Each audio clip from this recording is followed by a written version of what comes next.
नमस्कार दोस्तों, स्वागत है आपका अपना ही YouTube चैनल टुडे एग्जाम पर।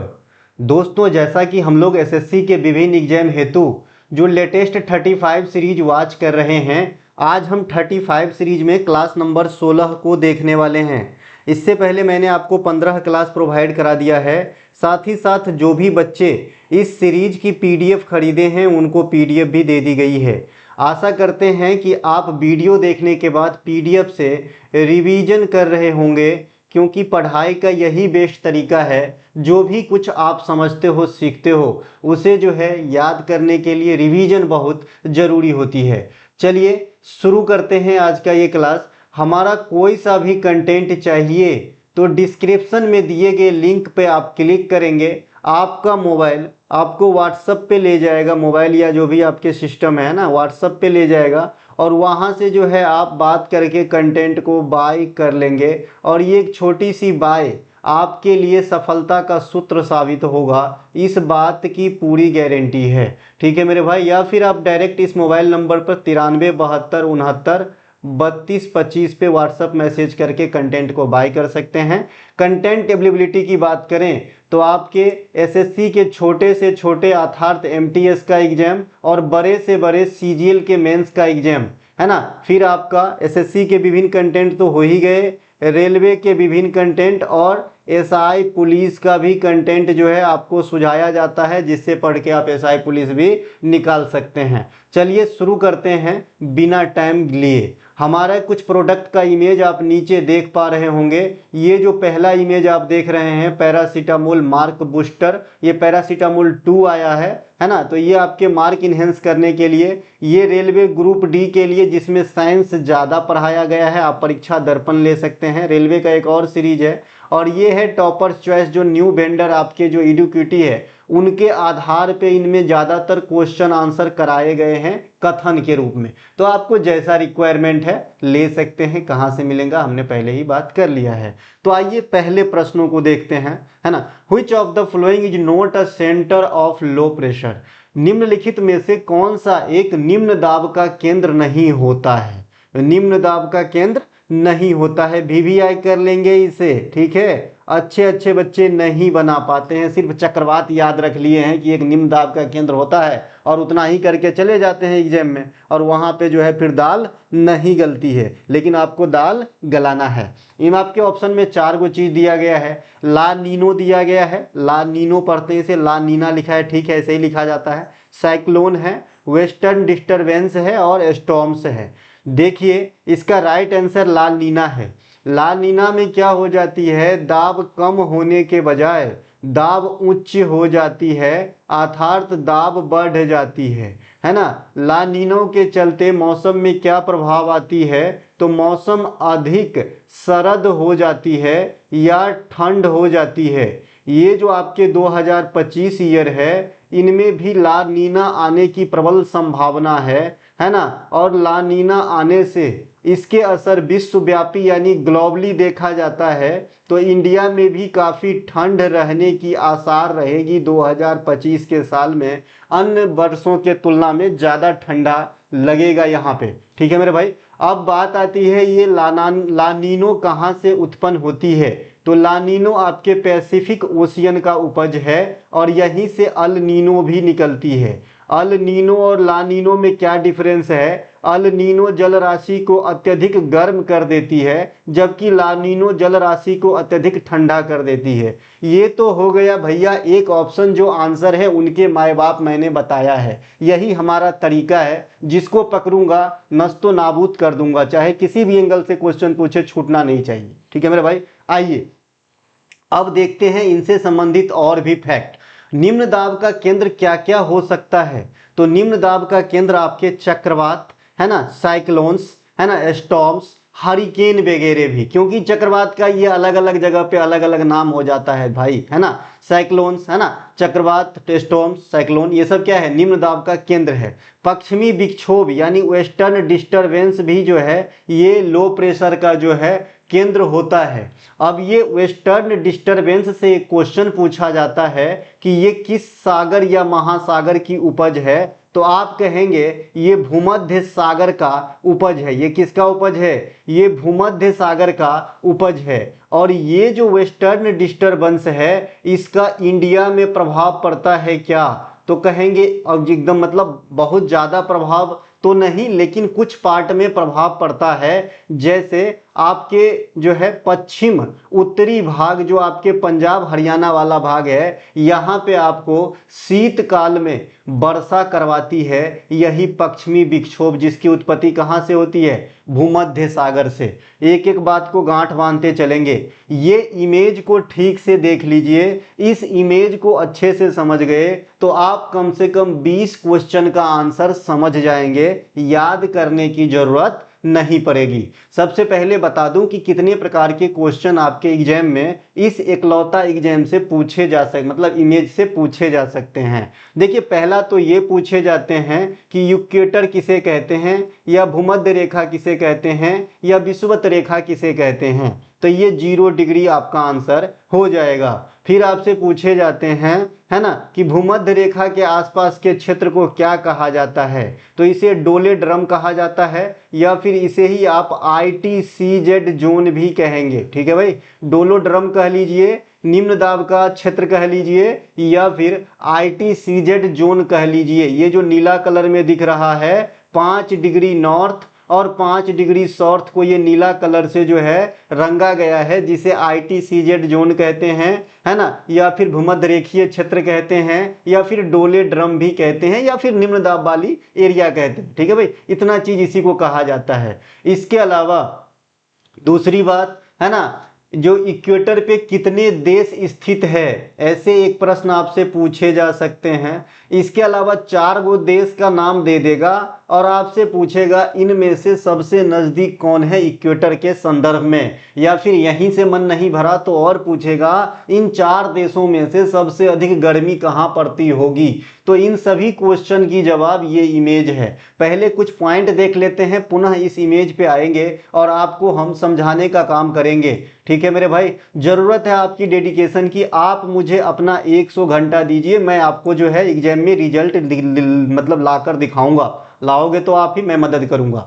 ये देखिए, ये ITCZ का जो है फुल फॉर्म भी आपसे पूछे जाते हैं। ये ITCZ का फुल फॉर्म याद रखना, है ना। एक ISNO का भी फुल फॉर्म पूछे जाते हैं, ISNO, है ना, ये भी इसी प्रकार का चीज है। ठीक है, ये आपका ITCZ का भी फुल फॉर्म पूछा जाता है, इंटर कन्वर्जेंस जोन होता है। यह निम्न दाब की क्षेत्र होती है ना, जहां उत्तरी और दक्षिणी गोलार्ध से आने वाली जो आपके कमर्शियल हवाएं हैं, व्यापारिक पवनें हैं, इसे आगे बढ़ाने वाले कई कारक हैं, जैसे मौसमी बदलाव, महासागरीय धारा, सूर्य का टेम्परेचर और पृथ्वी का रोटेशन। ये सभी जो है इस कड़ी को आगे बढ़ाने में मदद करते हैं। अब ये कैसे मदद करते हैं मैं नीचे बताऊंगा। बहरहाल इस पॉइंट से आपको सिर्फ इतना याद रखना है, ITCZ का फुल फॉर्म याद रखना है, और यह निम्न दाब का क्षेत्र होता है जो भूमध्य रेखा के दोनों तरफ, यानी साउथ और नॉर्थ 5 डिग्री अक्षांश वाला जो है क्षेत्र होता है। इतना याद रखना है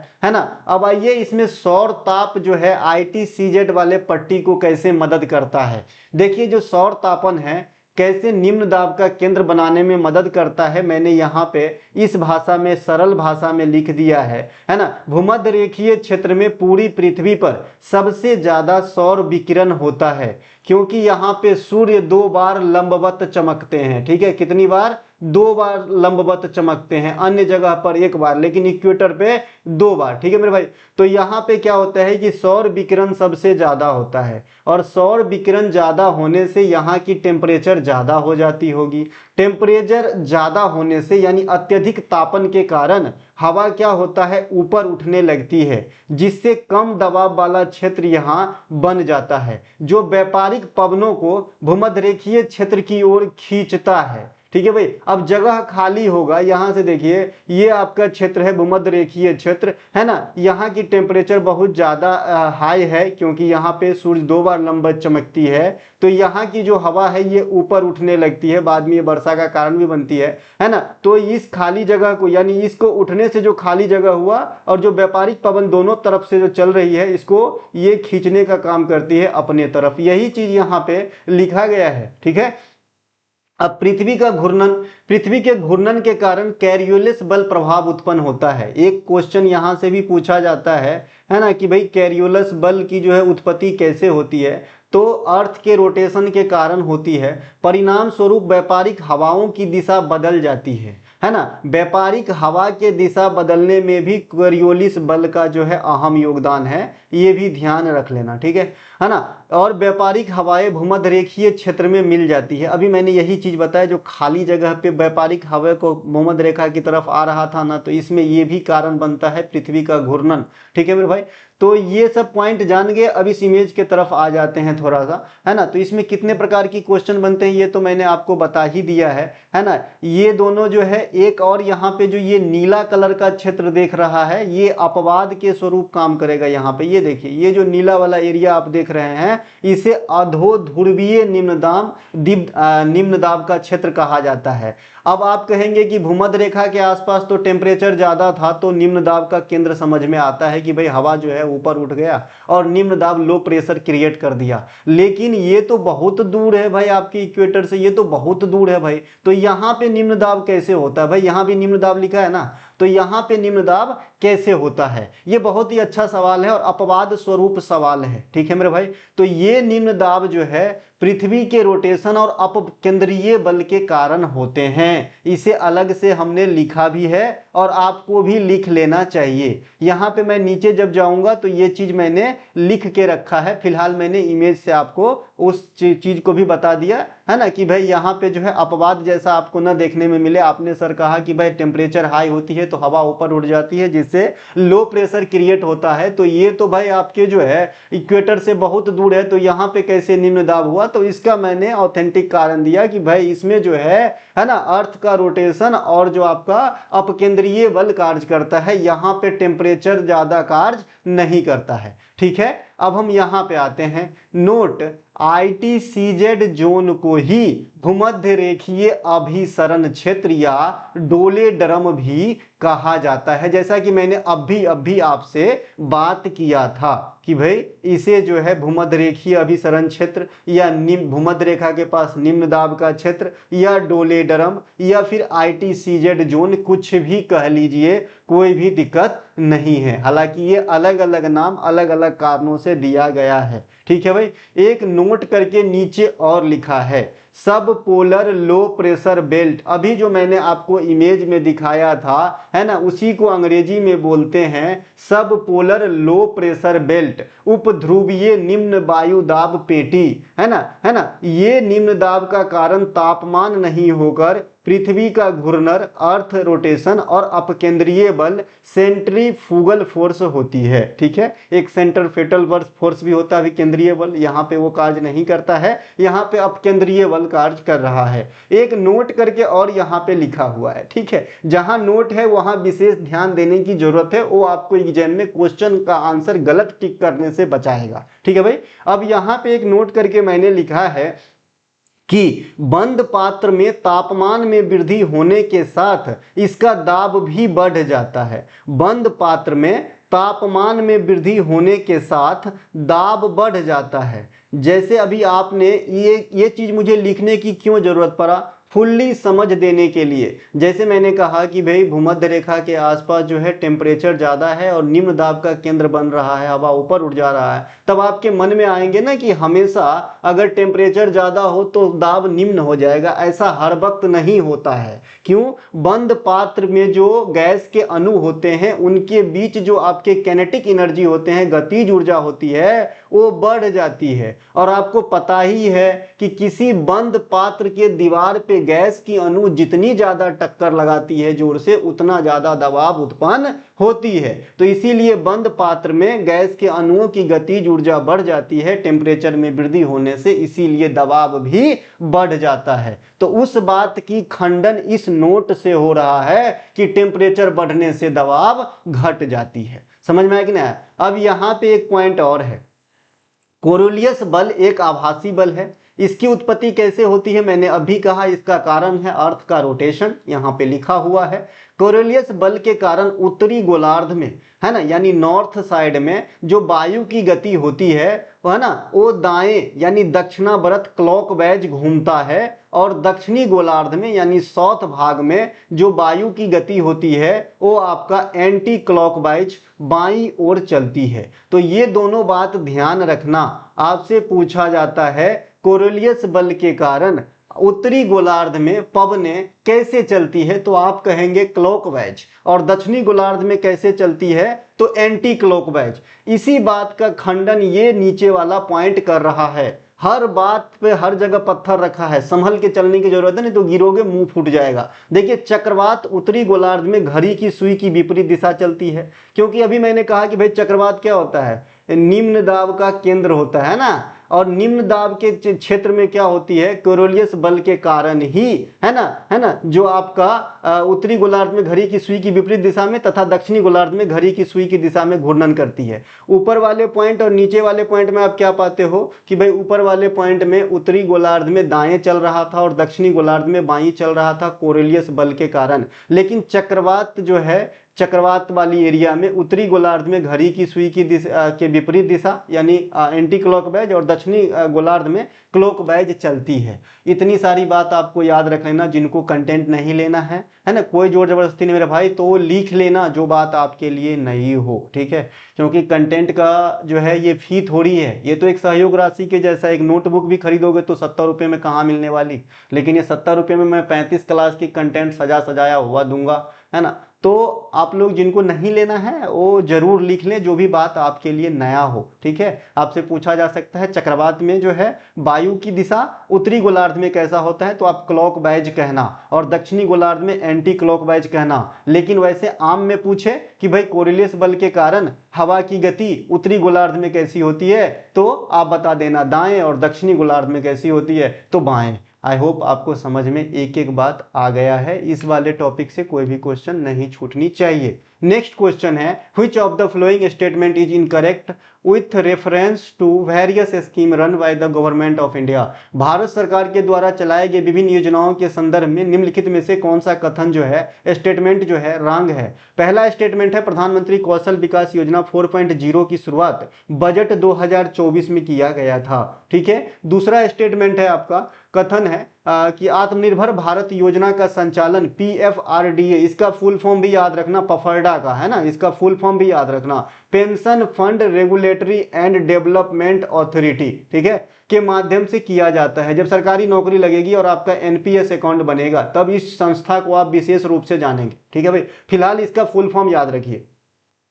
उपयुक्त दोनों कथन गलत है, दोनों के दोनों कथन जो है रॉन्ग है, ठीक है मेरे भाई। अब आइए, प्रधानमंत्री कौशल विकास योजना 4.0 की शुरुआत 2023 के बजट में किया गया था, न कि 2024 में, और वहां पे 2024 लिखा है, इसीलिए रॉन्ग है। प्रधानमंत्री कौशल विकास योजना, है ना, प्रधानमंत्री कौशल विकास योजना, हाँ, तो ये जो योजना है इसकी शुरुआत कहाँ पे 2024 में हुआ था, 23 में नहीं हुआ था, इसीलिए आपके स्टेटमेंट जो है वहाँ पे रॉन्ग हो गई थी। प्रधानमंत्री कौशल विकास योजना की जो शुरुआती वाला वर्जन था ये आपके 2015 में आई थी, और इसकी मंत्रालय बहुत बार पूछे जाते हैं, तो कौशल विकास और उद्यमिता मंत्रालय के द्वारा यह योजना चलाया गया था।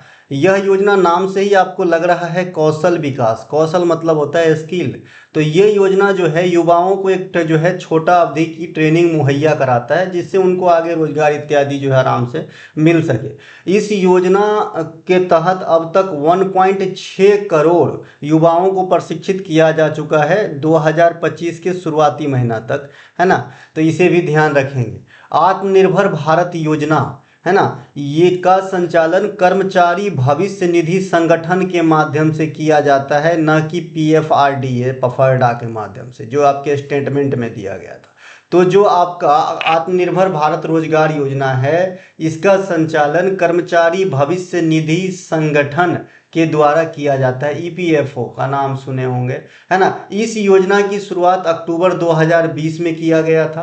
प्रमुख उद्देश्य नए रोजगारों के अवसरों के सृजन करने वाली जो भी चीज़ है उनको प्रोत्साहित करना, ठीक है मेरे भाई। अब एक NPS वात्सल्य योजना अभी ट्रेंड में है, ये पिछले वित्तीय वर्ष में आया था, है ना। तो NPS वात्सल्य योजना क्या है, अरे एनपीएस वात्सल्य योजना क्या है? तो ये योजना क्या है कि जो भी बच्ची हैं, जो भी नाबालिग बच्चे बच्ची हैं, उनके फ्यूचर को सिक्योर करने के लिए वित्तीय रूप से यह योजना निर्मला सीतारमण के द्वारा वित्तीय वर्ष 2024 में स्टार्ट किया गया था, है ना। और इस जो एनपीएस वात्सल्य योजना है, इसमें जो जमा करने का मिनिमम राशि है ये आपके 1000 रुपया रखे गए हैं। तो ये बात भी आपको ध्यान रखना है। कब आता है? 24 में। किसके द्वारा? निर्मला सीतारमण के द्वारा, ठीक है। और इसको कौन रेगुलेट करता है? तो ये PFRDA, पफरडा, ठीक है। इससे पहले हमने रोजगार वाला जो देखे थे, यहाँ पे देखिए आत्मनिर्भर भारत रोजगार योजना, इसका संचालन EPFO कर रहा था, ठीक है मेरे भाई। अब नीचे आते हैं। आवास और शहरी मामलों के मंत्रालय के द्वारा 2020 में प्रधानमंत्री स्वनिधि योजना स्टार्ट किया गया था। और ये स्वनिधि योजना जो है लोन मुहैया कराते हैं, है ना, किसको? स्ट्रीट वेंडर को, है ना। स्ट्रीट वेंडर को लोन मुहैया कराते हैं, जो भी रेहड़ी ठेला वाला व्यापारी है उनको, ठीक है भैया। ये कोरोना काल में बहुत सारे जो आदमी का व्यापार चौपट हो गया था, उनके ऊपर ये चलाया गया ताकि वो पुनः पटरी पे लौट सके। वित्तीय वर्ष 2024-25 में रूफटॉप सोलर योजना शुरू किया गया। नाम से स्पष्ट है, रूफटॉप सोलर योजना। सोलर योजना समझ रहे हैं ना, सौर ऊर्जा वाला योजना होगा, है ना। तो ये रूफटॉप सोलर योजना को ही आप जो है प्रधानमंत्री सूर्य घर मुफ्त बिजली योजना भी कहते हैं। और इससे क्वेश्चन पूछा जाता है मेरे भाई कि प्रधानमंत्री सूर्य घर मुफ्त बिजली योजना के तहत कितनी यूनिट तक बिजली जो है आपको हर महीने फ्री दिया जा सकता है? तो 300 यूनिट तक बिजली जो है हर महीने फ्री दिया जाता है। और ये कब आया था? तो 2024-25 में। एक बात और ध्यान रख ले जो बच्चे को समझ में नहीं आती है। देखिए, अगर 2024-25 ऐसे लिखा है तो भी आपको समझना है कि ये बजट 2024 की बात कर रहे हैं, क्योंकि वित्तीय ईयर के रूप में जो लिखा जाता है कोई भी ईस्वी, तो वहाँ पे आप सभी को पता है कि हमारे यहाँ वित्तीय ईयर जो है 1 अप्रैल से चल करके अगले साल के 31 मार्च तक चलेगी, ठीक है। तो जैसे 24-25 यहाँ पे लिखा है, तो ये जो है 1 अप्रैल 2024 से 31 मार्च 2025 की बात करेगा। तो इसका मतलब ये नहीं कि ये बजट 2025 हो गया, जी नहीं, ये जो है 2024 साल हुए पूर्ण रूप से, अगर एक लाइन में लिखा जाए तो, ठीक है मेरे भाई।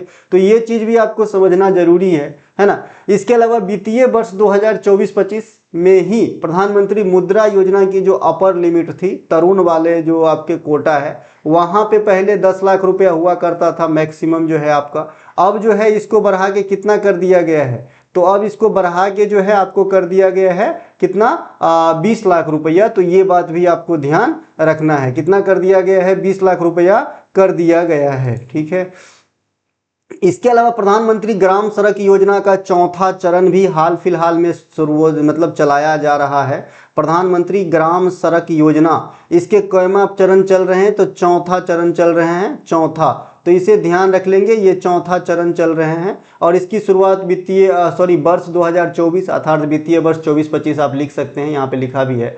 यह योजना वर्ष 2028-29 तक के लिए चलेगी, ठीक है। और जो ओरिजिनल प्रधानमंत्री ग्राम सड़क योजना आया था, ये 2000 ईस्वी में तत्कालीन प्रधानमंत्री अटल बिहारी वाजपेयी के द्वारा लॉन्च किया गया था। एक क्वेश्चन मैं आपसे यहाँ पे पूछ लूँ, क्योंकि यहाँ पे जो है अटल बिहारी साहब का नाम आ गया है। स्वर्णिम चतुर्भुज योजना, है ना, स्वर्णिम चतुर्भुज योजना जो है ना, इसके तहत बनने वाली जो 4 महानगरों को जोड़ने वाली रोड प्रोजेक्ट है, तो उस रोड की टोटल लंबाई कितनी होगी? कई बार बता चुका हूं कितने किलोमीटर लंबी होगी, ठीक है। मेरे बताना जिनको आता है और जिनको नहीं आता है सीखने की कोशिश करना, है ना। सरकार द्वारा पूर्वोदय योजना, सरकार द्वारा पूर्वोदय योजना, नाम से स्पष्ट है पूर्वोदय योजना। उदय मतलब होता है उत्थान, प्रमोशन, है ना। पूर्वोदय मतलब पूर्व। तो पूर्वोदय योजना जो है ये 5 पूर्वी तटीय राज्य, पूर्वी तट कहना सही नहीं है लेकिन पूर्वी राज्य में यहाँ पे कहूंगा, 5 पूर्वी राज्य को उत्थान के लिए 2024 में शुरू किया गया था। इसे VVI करके रखेंगे, जैसे मैंने आपको वाइब्रेंट विलेज प्रोग्राम बताया था,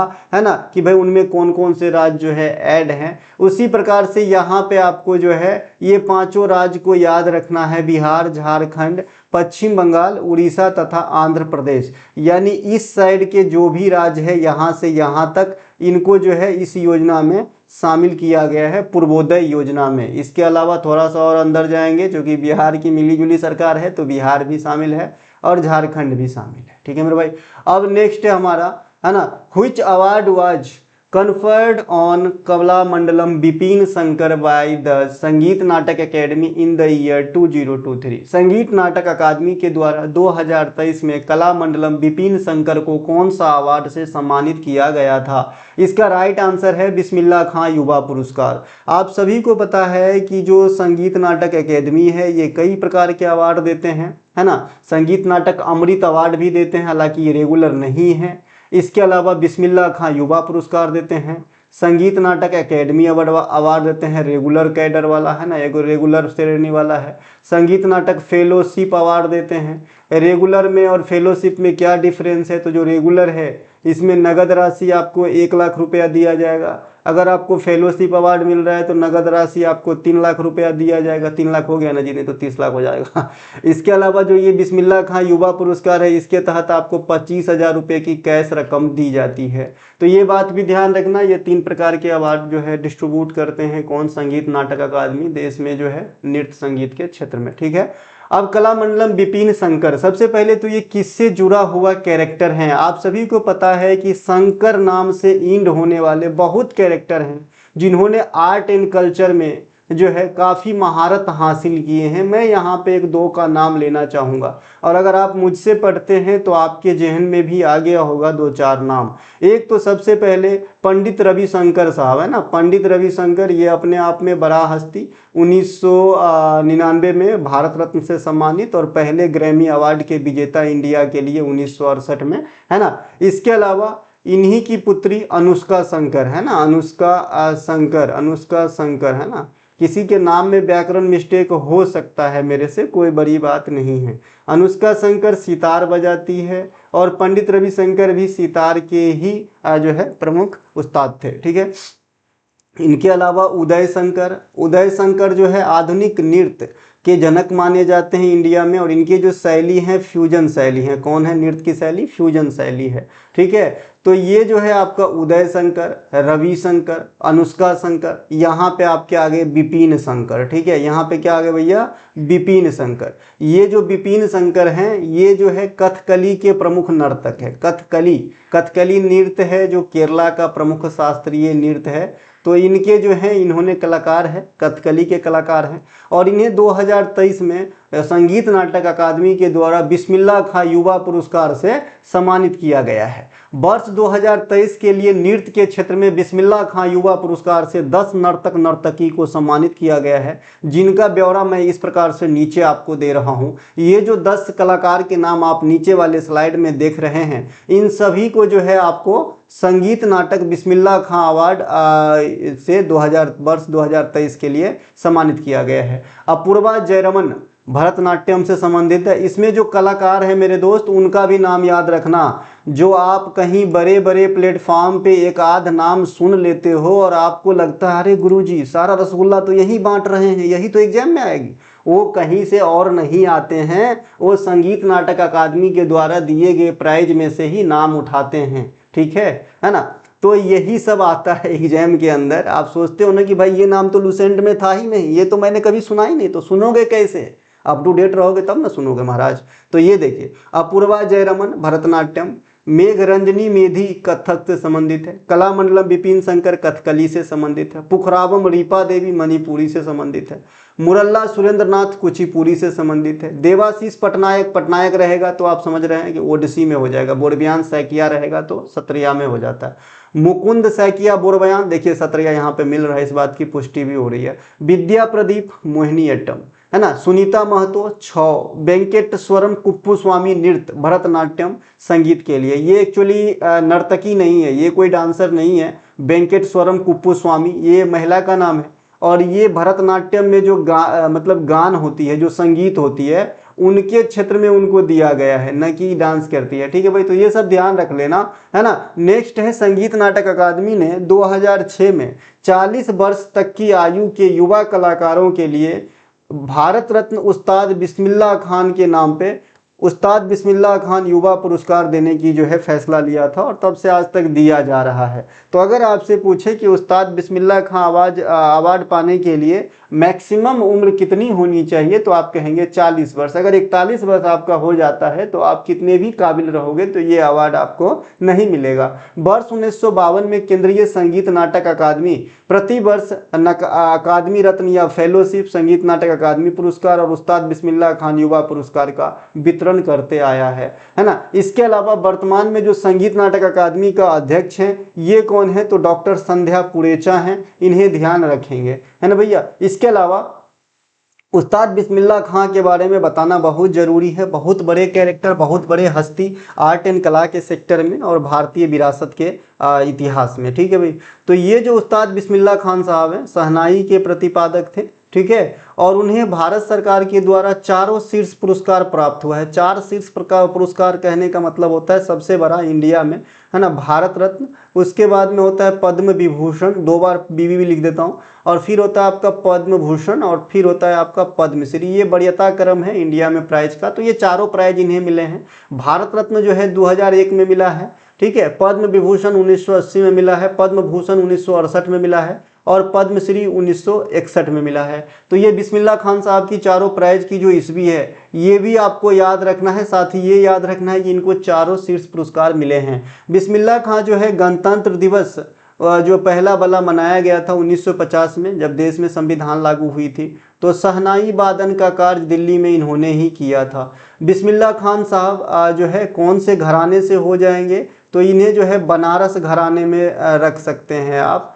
है ना। और बिस्मिल्लाह खान साहब का जन्म बिहार में हुआ था, लेकिन वो अधिकांश जीवन बनारस में बिताते थे, है ना। तो ये सब ध्यान रख लेना बिस्मिल्लाह खान साहब के बारे में थोड़ा बहुत, ठीक है मेरे भाई, ये थोड़ी बहुत जानकारी आपको होनी चाहिए। अच्छा, 1950 के जो गणतंत्र दिवस हुआ था उनमें जो है मुख्य अतिथि के रूप में इंडोनेशिया के जो है राजनेता आए थे, उन्हें भी ध्यान आपको रखना है ना। डॉक्टर सुकर्णो नाम था उनका। नेक्स्ट क्वेश्चन है हमारा, which one of the following is not celebrated as the birthday day of any former prime minister. India के कोई भी भूतपूर्व प्राइम मिनिस्टर के नाम पे इनमें से कौन सा जो है डे के रूप में सेलिब्रेट नहीं किया जाता है। राष्ट्रीय बाल दिवस कल ही मना के गए हैं, यहीं से आइडिया आया है। हर एक क्वेश्चन को खुद ही सेट करता हूं और लकली एग्जामिनर भी इसी तरीके के यही पॉइंट से क्वेश्चन आपको पूछता है, तो जरूरत है आपको पढ़ने की। मैं अपना मेहनत कर रहा हूँ, पढ़ोगे तो आप ही, है ना। मैं तो रास्ता दिखा सकता हूँ, कंटेंट प्रोवाइड करा सकता हूँ। राष्ट्रीय एकता दिवस है ये, राष्ट्रीय किसान दिवस है और राष्ट्रीय सुशासन दिवस है। इन चारों में देखते हैं तो जो राष्ट्रीय एकता दिवस है ना, ये किसी प्राइम मिनिस्टर के जो है जन्मदिन को सेलिब्रेट नहीं करते हैं हम, है ना। ये हम करते हैं सरदार वल्लभ भाई पटेल के जन्मदिन 31 अक्टूबर को राष्ट्रीय एकता दिवस के रूप में मनाते हैं। और आपको पता होगा सरदार वल्लभ भाई पटेल प्राइम मिनिस्टर नहीं रहे हैं, उप प्रधानमंत्री रहे हैं, ठीक है मेरे भाई। तो राइट आंसर यही हो जाता है। सरदार वल्लभ भाई राष्ट्रीय बाल दिवस प्रतिवर्ष 14 नवंबर को 14 नवंबर, यहाँ पे थोड़ा सा, हाँ सही है जी, सही है, कल ही मनाया क्या गया, कल ही मनाया गया। कल तो हिंदी दिवस था, मेरे मुंह से थोड़ा अलग निकल गया है, माफ़ी चाहूँगा, है ना। कल तो हिंदी वाला था ना भाई, ये थोड़ी था, ठीक है। को देश के प्रथम प्रधानमंत्री जवाहरलाल नेहरू के जन्मदिन को सेलिब्रेट करते हैं। देखिए कल से मैं आज तक यही सोच रहा था कि नवंबर चल रहा है मेरे भाई, अभी तो सितंबर चल रहा है, ठीक है। राष्ट्रीय एकता दिवस प्रत्येक वर्ष 31 अक्टूबर को, राष्ट्रीय एकता दिवस प्रत्येक वर्ष 31 अक्टूबर को सरदार वल्लभ भाई पटेल के जन्मदिन को सेलिब्रेट करते हैं। सरदार वल्लभ भाई पटेल को आयरन मैन ऑफ इंडिया कहते हैं, यहाँ से काफ़ी बार क्वेश्चन आया है। आयरन मैन ऑफ इंडिया किसे कहते हैं, तो आप कहेंगे ये सरदार वल्लभ भाई पटेल को कहा जाता है। और आयरन लेडी ऑफ इंडिया किसे कहते हैं, तो आप कहेंगे इंदिरा गांधी जी को कहा जाता है ना, आयरन लेडी। और आयरन मैन सरदार वल्लभ भाई पटेल को। सरदार वल्लभ भाई पटेल की ही दुनिया में सबसे ऊंची प्रतिमा है स्टेचू ऑफ यूनिटी, जो आपके गुजरात के केवड़िया, जिसका बदला हुआ नाम एकता नगर है। तो यहाँ से आप एकता दिवस और एकता नगर को रिलेट कर सकते हो, है ना। वो जो है आपका 182 मीटर जो है हाइट, लेंथ, सॉरी हाइट ही कहना पड़ेगा, कि प्रतिमा है। और इसके मूर्तिकार राम सुतार साहब थे। कौन है? राम सुतार साहब जो है स्टेचू ऑफ यूनिटी के मूर्तिकार रहे हैं, ठीक है भाई। राष्ट्रीय, अच्छा अब एक क्वेश्चन सरदार वल्लभ भाई पटेल से और पूछे जाते हैं जो काफ़ी इंटरेस्टिंग क्वेश्चन है। आपको पूछा जाता है कि आज़ादी के बाद देसी रियासत को भारतीय संघ में मिलाए जाने की जिम्मेवारी किसके कंधे पे सौंपा गया था। तो आप कहेंगे सरदार वल्लभ भाई पटेल के कंधे पे। ठीक है मेरे भाई। राष्ट्रीय किसान दिवस प्रत्येक वर्ष 23 दिसंबर को चौधरी चरण सिंह के जन्मदिन के उपलक्ष्य में मनाया जाता है। नेक्स्ट हमारा है पॉइंट, राष्ट्रीय सुशासन दिवस प्रत्येक वर्ष 25 दिसंबर को, है ना, अटल बिहारी वाजपेयी साहब के जन्मदिन को सेलिब्रेट करते हैं। प्रत्येक वर्ष 29 अगस्त को मेजर ध्यानचंद, जिन्हें हॉकी का जादूगर भी कहा जाता था, अब कहा जाता है भी, ये सब कभी नहीं इस दुनिया से जाएंगे, हमेशा बने रहेंगे, तो इनके जन्मदिन के अवसर पे हम लोग खेल दिवस मनाते हैं 29 अगस्त को। विश्व खेल दिवस अगर आपसे कभी कोई पूछता है तो 6 अप्रैल बताना। 6 अप्रैल को जो है विश्व खेल दिवस के रूप में मनाया जाता है। प्रत्येक वर्ष 15 नवंबर को बिरसा मुंडा के जन्मदिन को जनजातीय गौरव दिवस के रूप में मनाया जाता है, इन्हें भी ध्यान रखेंगे। प्रत्येक वर्ष 12 जनवरी को विवेकानंद साहब के जन्मदिन पर राष्ट्रीय युवा दिवस के रूप में मनाया जाता है, ये भी आपको याद रखना है। और 12 अगस्त को विश्व युवा दिवस के रूप में मनाया जाता है वर्ल्ड लेवल पे। ठीक है। इनके अलावा प्रत्येक वर्ष 28 फरवरी को सीवी रमन साहब, जो रमन प्रभाव को खोजे थे, रमन इफेक्ट को खोजे थे, उन याद को तरोताजा करने के लिए हम लोग 28 फरवरी को राष्ट्रीय विज्ञान दिवस के रूप में मनाते हैं। अगर आपसे पूछे कि इंडिया के लिए पहले नोबेल पुरस्कार के विजेता कौन थे, तो 1913 में रविंद्रनाथ टैगोर साहब, है ना। लेकिन अगर आपसे थोड़ा सा एग्जामिनर मेरे जैसे सोच के टेढ़ा कर दिया बात को कि भाई इंडिया के लिए पहला वैज्ञानिक जिन्होंने नोबेल पुरस्कार जीते, तो आप कहेंगे 1930 में सीवी रमन साहब जीते थे। ठीक है मेरे भाई, है ना। इसके अलावा प्रत्येक वर्ष 2 अक्टूबर को विश्व अहिंसा दिवस, गांधी जी के जन्मदिन को, है ना, मनाया जाता है, और ये ग्लोबली मनाया जाता है, वर्ल्ड स्तर पे मनाया जाता है अहिंसा दिवस। लेकिन जो है बर्थडे सेलिब्रेट किया जाता है महात्मा गांधी जी का। महात्मा गांधी के बारे में पिछले क्लास में हमने एक वन शॉट जैसे 5 मिनट के अंदर बता दिया था, उनका दक्षिण अफ्रीका से जाना आना और सारे गतिविधियों, सारे मूवमेंट के बारे में। सिर्फ काम की बात, नो बकबक, ओनली धक धक। ठीक है भाई। खेलो इंडिया यूथ गेम के संदर्भ में निम्नलिखित दिए गए कथनों को ठीक से पढ़ें तथा सही कथन का पता लगाएं। ठीक है। पहला जो स्टेटमेंट है हमारा, खेलो इंडिया यूथ गेम 2024 का आयोजन तमिलनाडु के 4 शहरों में कराए गए थे। ठीक है।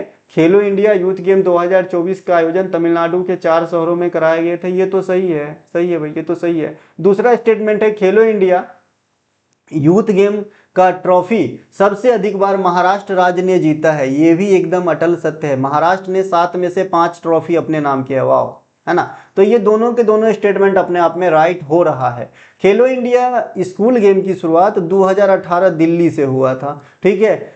बाद में क्या हुआ कि 19 में ये खेल आपके पुणे महाराष्ट्र के अंदर कराए गए, जहां पे इस स्कूल शब्द को रिमूव करके इसके जगह पे जो है यूथ शब्द को फिट कर दिया गया, और इसका नाम आज जैसा कि हम जानते हैं, सुनते हैं, खेलो इंडिया यूथ गेम कर दिया गया, है ना।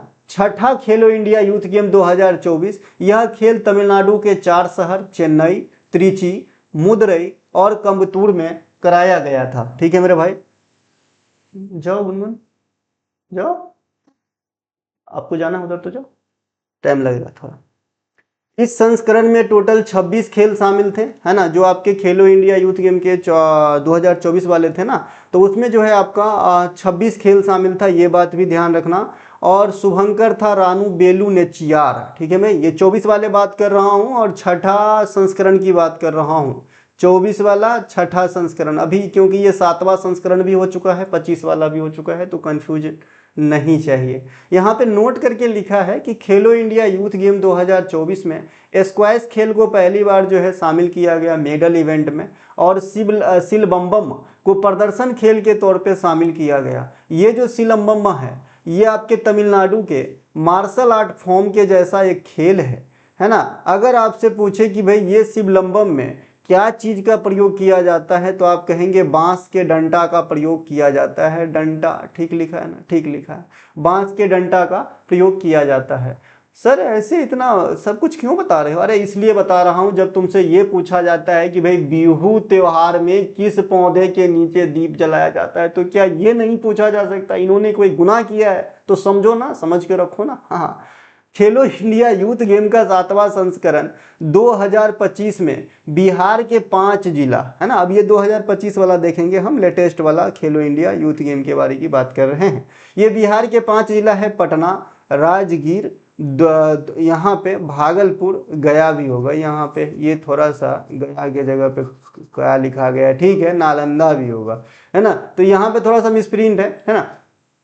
कुछ इवेंट दिल्ली में भी कराए गए हैं, है ना। इस बिहार के अलावा जो है कुछ इवेंट दिल्ली में, याद रखना है, बिहार के 5 जगह में, उसके अलावा दिल्ली में कराया गया है। विजेता कौन रहा है? महाराष्ट्र को 158 पदक मिले हैं। पदक का जो अनुपात है ये आपको जरूर याद रखना चाहिए, कभी कभी सीधे गोल्ड पूछ देता है। तो महाराष्ट्र को 58 गोल्ड मिला है और आपके 47 रजत मिला है, और बाद बाकी 158 में से घटा देंगे तो 53 आ जाएगा। इतने जो है कांस्य मिले हैं। पदक में प्रथम स्थान प्राप्त किया है कौन? महाराष्ट्र। और इसी के साथ इनका ये 5वां ट्रॉफी है खेलो इंडिया यूथ गेम का।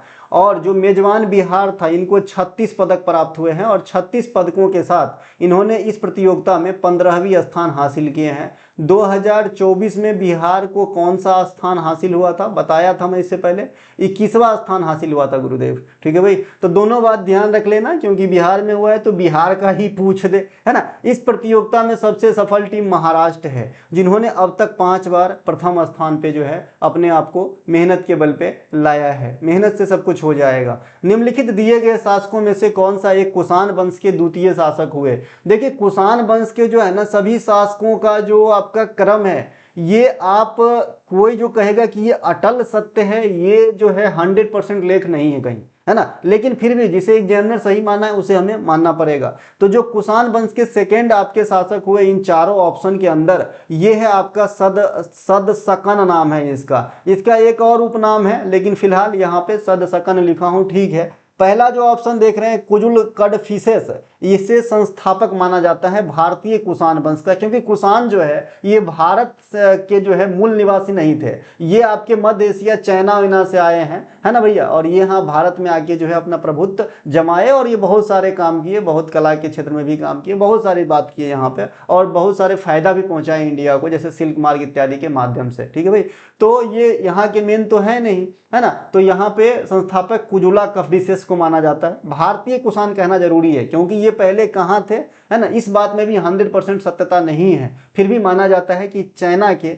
एक जाति है, चाइना में एक जाति है, उन्हीं की ये जो है वंश माने जाते हैं, जिसे यूची या यूजी जाति कहा जाता है। ठीक है भाई, तो ये भी ध्यान रखना, ये आपके पिछले सीजीएल में पूछा गया था क्वेश्चन कि कुषाण जो है सीजीएल था या फिर मेरे ख्याल में कोई एक एग्जाम था एसएससी का 2024 में, जहां पे आपसे पूछा गया था कि ये जो कुषाण है ये चीन के किस जाति से ताल्लुकात रखते हैं, तो ये बताना है ना, यूजी या यूची, है ना। जो मध्य एशिया में बस गए, पार्थियन और शकों को हराकर भारत में प्रवेश किया, है ना। कुषाणों को यूनी और तोखड़ी भी कहा जाता है। ठीक उसी प्रकार से जैसे मैंने आपको कहा था कि गुलामों को इलवारी या फिर ममलूक भी कहा जाता है। ठीक है, उसी प्रकार से कुषाणों को तोखड़ी या फिर यूनी भी कहा जाता है। ये यूनी और या फिर तोखड़ी भी कहा जाता है। अच्छा, अगर आपसे कल हो के कोई पूछे कि भाई कुषाण लोग कौन से जो है मेन भाषा बोलते थे, तो ये ईरानी भाषा को ज़्यादा प्रिफेयर करते थे, ईरानी भाषा समूह के भाषा बोलते थे। ठीक है, इनके अलावा कुजुला कफडिसेस इसकी जो मतलब कुषाण वंश को बसाने का जो ईस्वी है या फिर इनके जो कार्यकाल का जो समय दिखाया गया है, ये 30 ईस्वी से 80 ईस्वी तक की बात कही गई है। इन्हें कुषाण साम्राज्य का संस्थापक माना जाता है। इन्होंने धर्मथिड्डा की उपाधि धारण करी थी, है ना। कफडिसेस प्रथम ने काबुल, अफगानिस्तान और कंधार पर आधिपत्य अधिकार, उन्होंने तांबे के सिक्के चलाए थे। अगर आपसे कोई कहे कि भाई कुषाण वंश में तांबे के सिक्के किसने चलाए, सोना के सिक्का किसने चलाए, तो तांबा का सिक्का संस्थापक कुजुल कफडिसेस, है ना। और सोना का सिक्का जो है वो बीम नाम का एक शासक हुआ, इसी में उन्होंने चलाया था। बाद में और भी शासक हुए जो चलाए। ठीक है, तो यहाँ पे तांबा का सिक्का अगर पूछेगा तो जो संस्थापक है वही, है ना। इनके अलावा बीम तख्तू या सदकसन, यही ऑप्शन नंबर सी में था जो आपका राइट आंसर है ना। ये आपके कुषाण वंश के सेकेंड शासक माने जाते हैं, जो कंटिन्यू करेगा 80 ईस्वी से 95 ईस्वी तक। 15 साल के छोटा सा टेन्यूर है इनके। कुजुल कफडिसेस के बाद तख्तू या सदसकन गद्दी पर बैठते हैं, नाम ही ऐसा है भाई, मैं क्या कहूँ, है ना। बीमा तख्तू ऐसा नाम है भाई, है ना। उनके शासन काल में कुषाण साम्राज्य दक्षिण एशिया के उत्तरी पश्चिमी क्षेत्र तक फैला। यहाँ पे शासन जो है साम्राज्य का विस्तार करने में ये जो है रोल निभाया है। इनके अलावा बीमा कफडीसेस, ये आपके थर्ड शासक माने गए कुषाण वंश के, ठीक है। इनकी जो कार्यकाल रहा 127 ईस्वी तक रहा, है ना। रवातक अभिलेख, सबसे पहले ये रवातक अभिलेख कहाँ पे है, तो ये है आपके अफगानिस्तान के अंदर, है ना। ये अफगानिस्तान के अंदर है, अफगानिस्तान के अंदर है। इस अभिलेख से पता चलता है कि बीम कफडीसेस, है ना, सदाक्षण के पुत्र, और ये जो इससे पहले नाम था इसी का थोड़ा सा यहाँ पे मिसप्रिंट लग रहा है, तो है ना, और कनिष्क के पिता थे, है ना भाई। इस अभिलेख से यह बात की पुष्टि होती है। इस अभिलेख के बारे में आपको एक क्वेश्चन पूछा जा सकता है ना, कि भाई रवातक अभिलेख से किसके बारे में जानकारी मिलती है, तो आप कहना कि रवातक अभिलेख से कुषाणों के बारे में जानकारी मिलती है ना, कुषाणों के बारे में जानकारी मिलती है ना, ये बताना आपने, ठीक है। तो यहाँ पे, है ना, जो ये बीम कफडीसेस है, कुषाण में तो सोना की सिक्का भी आया। इससे पहले मैंने अभी आपको तांबा का सिक्का बताया था, जो संस्थापक कुजुल कडफिसेस था उन्होंने ही चलाया था। अब सोना का सिक्का ये भाई साहब चलाया, बीमा कडफिसेस, ठीक है मेरे भाई। इसके अलावा नोट यहां करके मैं लिख दिया हूं, रवातक अभिलेख अफगानिस्तान में स्थित है, जो कुषाण वंश के बारे में आपको जानकारी मुहैया करवाता है। अभिलेख यूनानी लिपि में लिखे गए हैं, ठीक है भाई, या ग्रीक लिपि भी कह सकते हैं। कुषाण शासकों द्वारा बड़ी संख्या में स्वर्ण मुद्रा चलाई गई। अभी यहाँ पे बहुत सारे विरोधाभास है कि भाई किस लैंग्वेज में क्वेश्चन पूछे तो कौन सा आंसर करें, ठीक है मेरे भाई। तो यहाँ से थोड़ा सा, जहां भी मैंने बोला ना कि नोट लिखा हो, वो आपको गलत करने से बचाने के लिए लिखा गया है, ठीक है। अब यहाँ नोट पहले पढ़िए, पहला नोट है ना, 500 रुपये वाली नोट, है ना। कुषाण वंश के बीम कडफिसेस, द्वितीय शासक जिसे माने जाते हैं, है ना, ने सर्वप्रथम सोने के सिक्के जारी किए, ठीक है। इसके अलावा नोट यहाँ पर एक लिखा है, भारत में सर्वप्रथम सोने का सिक्का चलाने वाले, अगर सीधा सीधा पूछे, कुषाण वंश उसमें जिक्र नहीं हो और आपसे पूछे कि भारत में सोना का सिक्का सर्वप्रथम किसने चलाया, तो इंडो बैक्टीरियन या इंडो ग्रीक आपको आंसर करना होगा, ठीक है भाई। बस उसमें भले कुषाण रहने दो, लेकिन आपको इंडो ग्रीक आंसर करना है।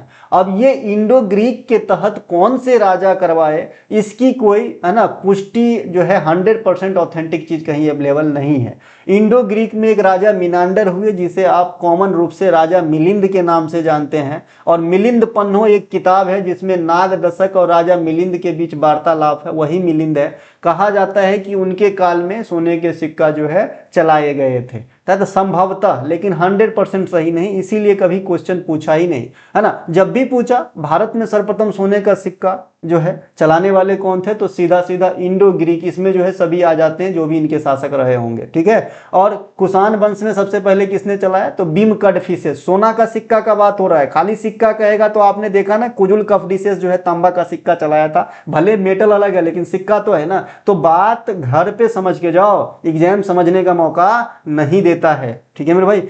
कनिष्क के दरबार में संरक्षण प्राप्त विद्वान जो थे अश्वघोष थे। इन्होंने जो है बुद्ध चरित नामक ग्रंथ लिखे हैं, काफी फेमस ग्रंथ है ये। बुद्ध चरित्र के लेखक कौन है आपसे पूछा जाता है।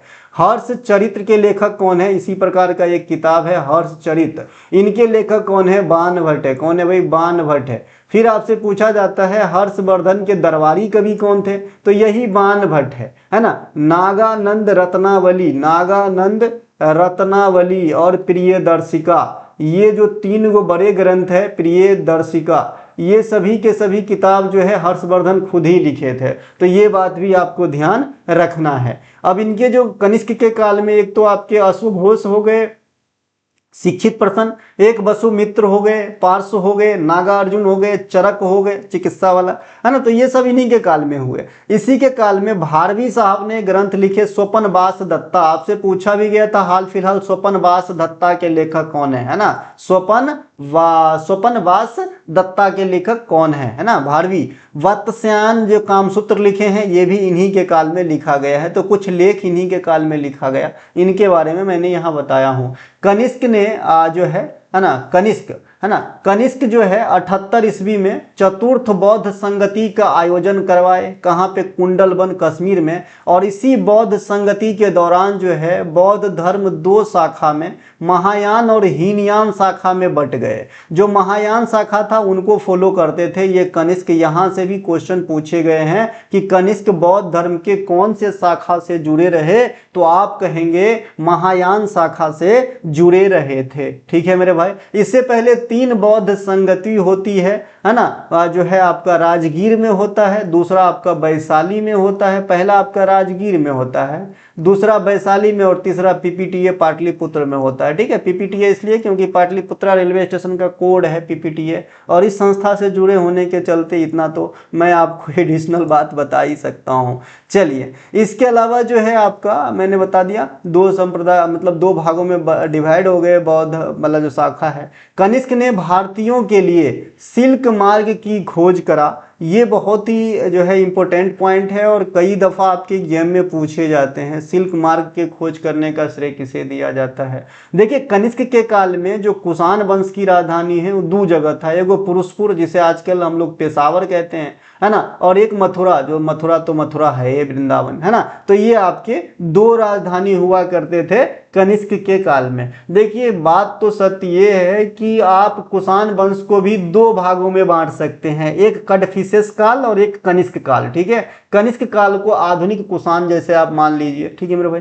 कुषाण काल में मुख्य रूप से 2 कला शैलियां विकसित हुई। जो कुषाण के काल चले उसमें मुख्य रूप से, वैसे तो बहुत सारे विकसित हुए, लेकिन जो 2 कला हैं इसके लिए आपको याद रखनी चाहिए। एक तो आपका कला का गांधार है और दूसरा आपका मथुरा कला है। मथुरा कला और गांधार कला, ये दोनों जो है विकसित हुए। इन दोनों कला में जो है आपके अंतर एग्जामिनर पूछता है कि भाई इन दोनों में अंतर क्या है। मैंने पहले इस बात को आपको बता रखा है, फिर भी मैं शॉर्ट रूप से बता दूं कि इन दोनों कला का जो आपका पदार्पण हुआ या फिर विकसित हुए, ये तो हुए कुषाण के काल में, लेकिन इन दोनों कला में एक चीज जो है कॉमन नहीं है। जैसे गांधार कला है, इस गांधार कला के अंदर आपको यूनानी, रोमन और भारतीय कई चीजों का मिश्रण देखने को मिलेगा। लेकिन जो मथुरा कला है ये पूर्ण रूप से इंडियन कला है, ये पूर्ण रूप से जो है भारतीय परंपरा से जो है निर्मित है। तो दोनों बात ध्यान रख लेना, ये बेसिक डिफरेंस है दोनों कला के अंदर। इसके अलावा एक चीज और पूछे जाते हैं, यहाँ पे 4 नोट है 100-100 रुपये की, याद रखना। गांधार कला को ग्रीको बुद्धिस्ट कला के नाम से जाना जाता है या बौद्ध कला के नाम से जाना जाता है। ठीक है मेरे भाई। इनके अलावा बौद्ध धर्म के प्रसार के लिए कनिष्क ने चीन और मध्य एशिया में मिशनरियों को भेजा, है ना।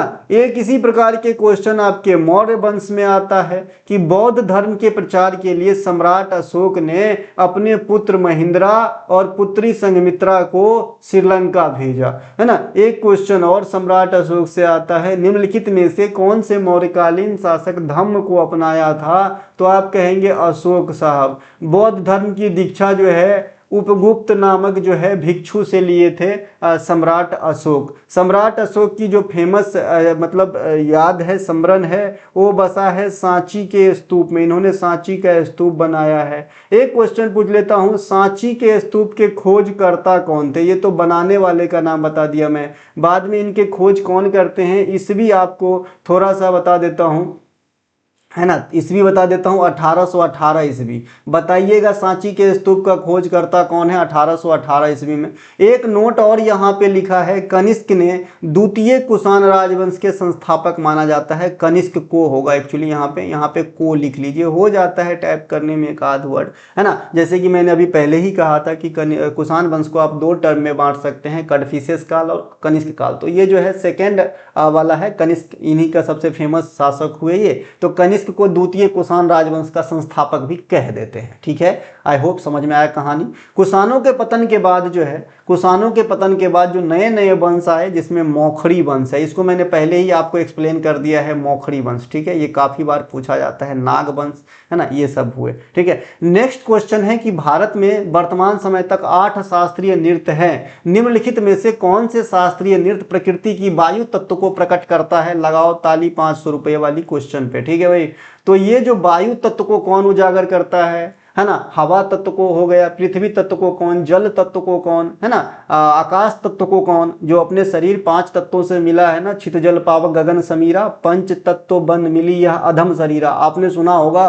तो ये जो 5 तत्व है ये हमारे 5 शास्त्रीय नृत्य के माध्यम से जो है उजागर किया गया है। तो यहाँ पे जो आपको क्वेश्चन दिख रहा है, आपको ढूंढना है कि हमारा कौन सा शास्त्रीय नृत्य है जो हमारा, है ना, वायु तत्व को उजागर करता है ना। तो ये आपका मोहिनीअट्टम। मोहिनीअट्टम केरल का शास्त्रीय नृत्य है और इसे मोहिनी स्वरूप नृत्य मानी गई है, मतलब लुभावनी नृत्य, जादूगरनी का नृत्य भी आप इसे कह सकते हैं। और इसमें सिर्फ महिलाएं ही भाग लेती है, ठीक है मेरे भाई, है ना। तो ये जो नृत्य है ये वायु तत्व को प्रकट करता है, ठीक है। 8 शास्त्रीय नृत्य, 5 ऐसे शास्त्रीय नृत्य है जो प्रकृति में 5 अलग अलग तत्वों को जो है प्रकट करते हैं। आइए इन 5 को देख लेते हैं पहले, है ना। देखिए भरतनाट्यम जो है ये आपके अग्नि तत्व को प्रकट करता है। मैंने आपको बहुत बार बताया होगा कि भरतनाट्यम का कई सारे नाम है मेरे बंधु, मेरे भाई बहन। देखिए भरतनाट्यम का एक नाम है एक हार, है ना, एक नाम है एक हार, एक नाम है आपका सादिर, एक नाम है आपका जो है सादिरट्टम हो गया, एक हार हो गया, एक नाम है आपका अग्नि, है ना, अग्नि एक नाम है। तो ये सभी के सभी जो है भरतनाट्यम। एक नाम है आपका दासी अट्टम, है ना, दासी अट्टम भी नाम है इनके। तो इतने सारे नाम है भरतनाट्यम का, तो उनमें से एक नाम मैंने आपको अग्नि बता रखना है। तो उससे आपको याद रखना है कि भरतनाट्यम जो है अग्नि तत्व को प्रकट करेगा प्रकृति में, ठीक है भाई। तो ये अग्नि तत्व का प्रकट करेगा। कौन सा भैया? भरतनाट्यम कहाँ के हैं? तो ये आपके तमिलनाडु के हैं और ये सबसे पुराने शास्त्रीय नृत्य माने जाते हैं, ठीक है मेरे भाई। और ना इसके अलावा ओडिसी नृत्य जो है ये आपके जल तत्व को प्रकट करता है। किसको करता है? जल तत्व को प्रकट करता है। मोहिनीअट्टम अभी बात करा हमने, ये क्वेश्चन का बेस भी है, वायु तत्व को प्रकट करता है। कुचिपुड़ी पृथ्वी तत्व को प्रकट करता है, मिट्टी, है ना। कथकली जो है आकाश तत्व को प्रकट करता है। तो ये 5 जो है आपको ध्यान रखना है, इसी से 5 हमारा शरीर भी बना है, ये स्थूल शरीर।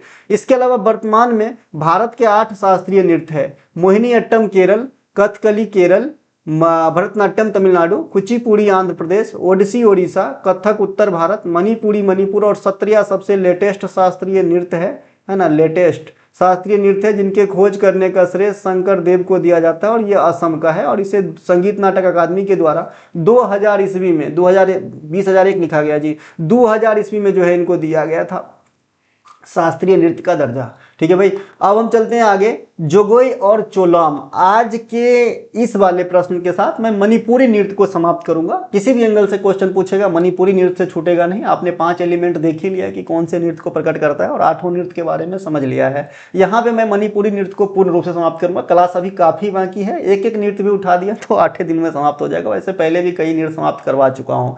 देखिए मणिपुरी नृत्य के 2 पार्ट होते हैं, जोगोई और चोलाम, है ना, जोगोई और चोलाम। ये जो जोगोई है, ये जो चोलाम है ना, इसे आप रिलेट कर सकते हैं लास्य और तांडव, है ना, लास्य और तांडव से। देखिए तांडव नाम से ये स्पष्ट है ना कि माथे पे बैठ के तांडव करेगा के, मतलब तांडव क्या होता है? भगवान शंकर का जो है रौद्र रूप वाला, है ना। तो ये जो है तांडव कैसा हो गया? मेल वर्जन, है ना, ये क्या है? Male version. और ये जो जोगोई है ना, ये माता का है, तो लास्ट मतलब जोगोई मतलब माता वाला, फीमेल वर्जन। तो यहाँ से भी पास्ट में क्वेश्चन आ चुके हैं, ठीक है भाई। तो मणिपुरी नृत्य के ये दोनों जो है पार्ट होते हैं। लास्य और तांडव तत्वों को 2 प्रमुख भाग होते हैं, जोगोई और चोलम। मणिपुरी नृत्य वह शैली है जिसमें कलाकार सभी के कभी भी दर्शकों के साथ सीधे आई कांटेक्ट नहीं करते हैं। ये जो है दर्शकों के साथ आई कांटेक्ट नहीं करते हैं मणिपुरी नृत्य में। और मणिपुरी नृत्य अन्य शास्त्रीय नृत्य के तुलना में काफी स्लो होता है, काफी स्लो किया जाता है, ठीक है। यह नृत्य का प्रारंभिक रूप जो है लाय हरोवा नृत्य है, यह फेस्टिवल भी होता है। लाय हरोवा नृत्य ही जो है मणिपुरी नृत्य की ओरिजिन टाइप से आप कह सकते हो। बाद में इसके 2 एलिमेंट है, अलग अलग पार्ट है, जोगोई और चोलम। जोगोई आपका लास्य का भाव देता है, चोलाम आपको जो है तांडव का भाव देता है। और इसमें जो है जो भी नर्तक नर्तकी होते हैं वो आई कांटेक्ट नहीं करते हैं श्रोता के साथ, दर्शक के साथ, ऑडियंस के साथ। इस नृत्य को आगे बढ़ाने के कारण या जनक के रूप में गुरु विपिन सिंह को जाना जाता है। तो यहाँ मणिपुरी नृत्य के बारे में हमने जो है कुछ चीजों को जाना है।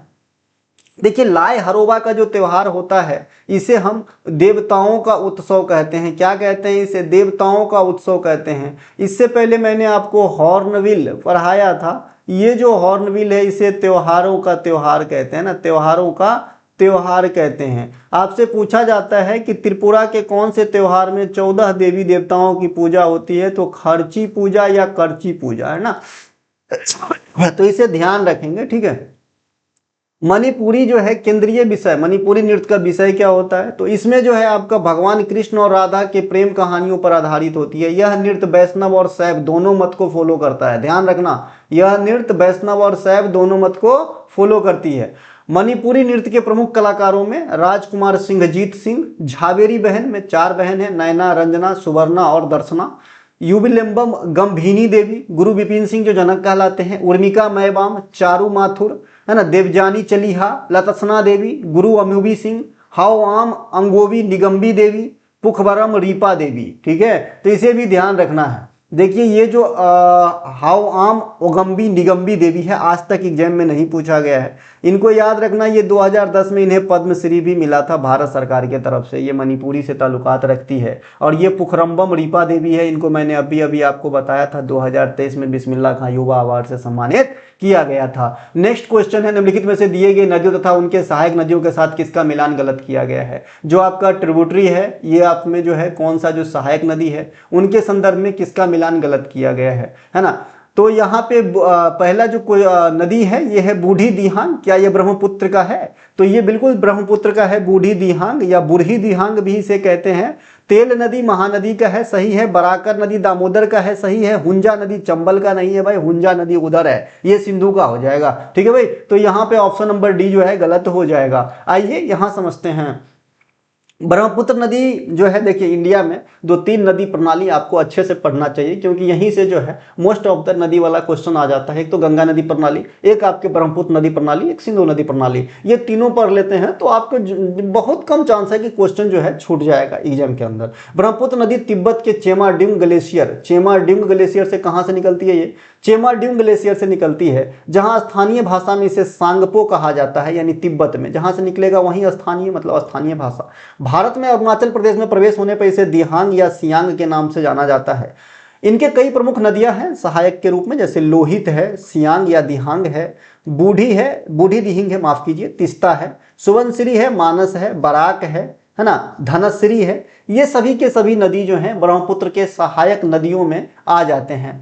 इसके अलावा यहाँ पे एक और देख रहे हैं आप, बराक नदी। ये बराक नदी जो है वैसे तो ब्रह्मपुत्र के जलधारा संयुक्त जलधारा में मिल जाती है, लेकिन ये डायरेक्ट सहायक नदी का कार्य नहीं करता है। ये कंफ्यूजन यहाँ पे दूर करना चाहूँगा। देखिए ये जो बराक नदी है ये मणिपुर के पहाड़ी से निकलकर मणिपुर में पहले फ्लो होता है, फिर मिजोरम में जाता है और फिर असम के रास्ते ये पहुँच जाता है बांग्लादेश। कहाँ पहुँच जाता है? बांग्लादेश, जहां पे ये सुरमा नदी जो है, सुरमा नदी का जलधारा क्रिएट करता है और जो अंत में मेघना जलधारा में मिल जाता है। आप सभी को पता होगा कि ये जो गंगा नदी है ये गंगोत्री हिमानी से, है ना, और भागीरथी के रूप में निकलता है ना, भागीरथी के रूप में निकलता है। इधर से आपके अलकनंदा मिल जाते हैं और ये पॉइंट आपके कहलाएंगे देवप्रयाग, है ना। ये कहाँ पे है? उत्तराखंड के अंदर है। और ये नदी फिर उत्तराखंड, उत्तर प्रदेश, बिहार, पश्चिम बंगाल, झारखंड, पश्चिम बंगाल के रास्ते ये जो है आपके बांग्लादेश में चले जाएंगे। सीधा कैसे हो गया यार? ये पेन में कुछ तो है, सीधा कैसे हो गया ये लाइन?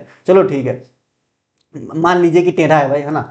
तो ये जो है ना, फिर ये जो गंगा नदी है आपके बांग्लादेश में जाने से पहले 2 भागों में फिर से विभाजित होते हैं। एक जो इंडिया में मुड़ करके रह जाती है इसे हुगली कहते हैं, और जो बांग्लादेश में चली जाती है वो बांग्लादेश में इसे पद्मा के नाम से जानते हैं। और यही पद्मा नदी, यानी ये पद्मा नदी, मान लीजिए फिर से यहाँ से स्टार्ट करता हूँ, ये थोड़ा सा आगे बढ़ते हैं और इधर से जो है ब्रह्मपुत्र नदी भी बांग्लादेश में आ जाता है। तो जब तक सेपरेट फ्लो होता रहता है बांग्लादेश के अंदर तब तक इसे जमुना कहते हैं बांग्लादेश के अंदर। और जब ये पद्मा यानी जो गंगा था इंडिया में और जब ये ब्रह्मपुत्र जो था इंडिया में, जो बांग्लादेश में जमुना है, ये दोनों मिल जाती है तो इसे मेघना कहते हैं। इसी मेघना के अंदर ये बराक नदी जो है अपना अंतिम रूप से जल विसर्जन करेंगे और बाद में ओशियन का नाम बंगाल की खाड़ी में जाके सब के सब गिर जाएंगे। तो ये है बराक नदी के बारे में थोड़ा सा कहानी, ठीक है भाई।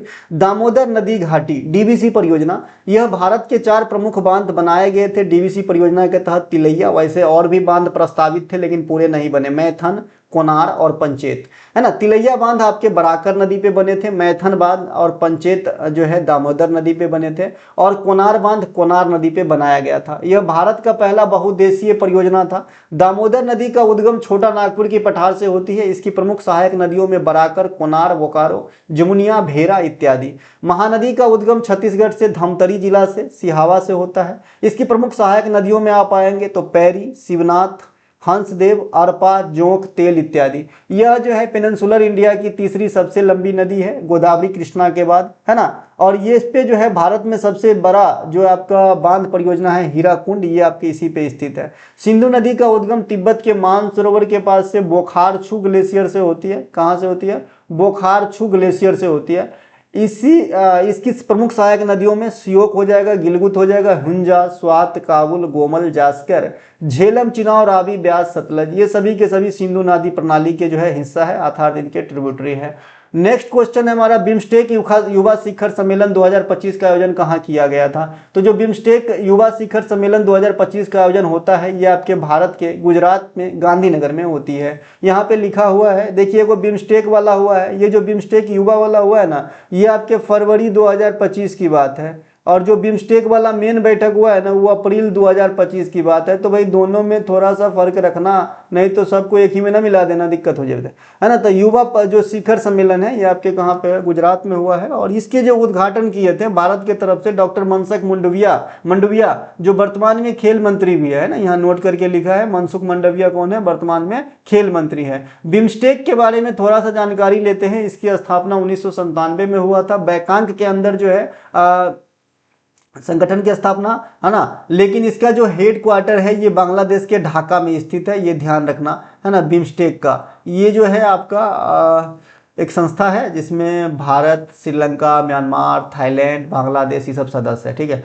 अप्रैल 2025 में 6वें बिम्स्टेक शिखर सम्मेलन का आयोजन जो है थाईलैंड में हुआ है, जहां भारत के तरफ से प्रधानमंत्री नरेंद्र मोदी ने भाग लिया है। इस बैठक में बांग्लादेश को, है ना, यहाँ पे भी थोड़ा सा व्याकरण मिस्टेक है भैया, बांग्लादेश को 2 वर्षों के लिए बिम्स्टेक का नया अध्यक्ष बनाया गया है। तो अगर आपसे पूछे कि बिम्स्टेक की आगामी बैठक का अध्यक्षता यानी छठा संपन्न हो गया तो 7वें बिम्स्टेक के लिए निम्नलिखित में से किस देश को अध्यक्ष बनाया गया है? तो बांग्लादेश को। किसको? बांग्लादेश को, ठीक है भाई। इनके अलावा यहाँ पे नोट करके लिखा गया है, ठीक है, कि पेंटो टार्नर शिवानात्रा जो थाईलैंड की महिला प्रधानमंत्री और थाईलैंड के इतिहास में सबसे कम उम्र की प्रधानमंत्री भी बनी थी। और ये जो बिम्स्टेक वाला शिखर सम्मेलन हुआ था तब यही प्रधानमंत्री थी आपका शिवानात्रा, है ना। इस शिवानात्रा को थाईलैंड का जो स्थानीय जो कोर्ट है वो जो है उस पद से हटाने की डिमांड कर दी और हटा भी दिया है, ठीक है भाई। तो इसे ध्यान रखना।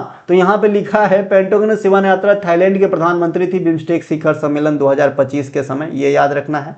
अब जो थाईलैंड के नए प्रधानमंत्री बने हैं उनका नाम है अनुतिन चार्नविराकुल, इस प्रकार से नाम है भाई, ठीक है। ये पेंटोगन शिवानात्रा के बाद थाईलैंड के नए प्रधानमंत्री अभी बने हैं, हमारे ख्याल से 1-1.5 महीना हुआ है ना। हाल में ही नेपाल में हुए सत्ता पलट, आप सभी को पता होगा, अभी तक चिंगारी बुझा भी नहीं है, नेपाल की स्थिति बहुत दयनीय हो गई। हाल में ही नेपाल में हुए सत्ता पलट में केपी शर्मा ओली, है ना, केपी शर्मा ओली के इस्तीफा के बाद नए प्रधानमंत्री सुशीला कार्की बनी है, सुशीला कार्की। अब देखिए आपके जो हाल फिलहाल एग्जाम हो वहां पे हो सकता है कि नेपाल की पीएम ना पूछे आपसे, है ना, लेकिन आपसे ये तो पूछा जा सकता है नेपाल की प्रथम महिला चीफ जस्टिस कौन थी, जैसे इंडिया के कौन थी, आप लोग बताना, आज तक कोई नहीं बनाए तो क्या बताओगे, ठीक है। तो भाई नेपाल की जो पहली महिला चीफ जस्टिस थी ये सुशीला कार्की ही थी, अब ये नेपाल की पीएम बन गई है, ठीक है मेरे भाई, ठीक है, केपी शर्मा ओली के बाद। तो ये भी ध्यान रख लेना। देखिए अपने सभी पड़ोसी देश में लगभग क्राइसिस हो चुका है, श्रीलंका भी खत्म हो चुका, श्रीलंका भी खत्म,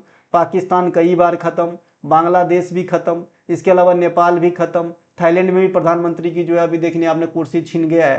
तो जो है ना, यहाँ पे आप देख पा रहे हो कि अगल बगल सबके पास जो है प्रॉब्लम है ना। इनके अलावा भारतीय संविधानिक गतिविधियों के संदर्भ में इनमें से कौन से कथन जो है सत्य है, सही कथनों का पता लगा, सत्य है ना। पहला स्टेटमेंट है कि मौलिक कर्तव्य मुख्य संविधान का हिस्सा नहीं था। बहुत अच्छी बात है भाई, काफी नॉलेज है आपको, सही में नहीं था भाई। इस वर्ष 1976 में मतलब इसे होगा यहाँ पे है ना, यहाँ पे होगा इसे, ठीक है। इसे वर्ष 1976 में 42वें संविधान संशोधन के द्वारा स्वर्ण सिंह समिति की अनुशंसा पे 8 प्रकार के मौलिक कर्तव्यों को जोड़े गए थे। एकदम सरासर गलत, ठीक है। भारतीय संविधान के 106वां संविधान संशोधन अधिनियम को नारी शक्ति बंधन अधिनियम के नाम से जाना जाता है। एकदम सही। तो भैया पहला क्यों गलत है, ये 8 न लिख के यहाँ 10 लिख दो, ये सही हो जाएगा। तो पहला स्टेटमेंट आपको गलत हो जाएगा। अब 8-10 में कंफ्यूजन है, किसी कारण से ही 8 लिखा गया होगा, ये चीज को समझना है।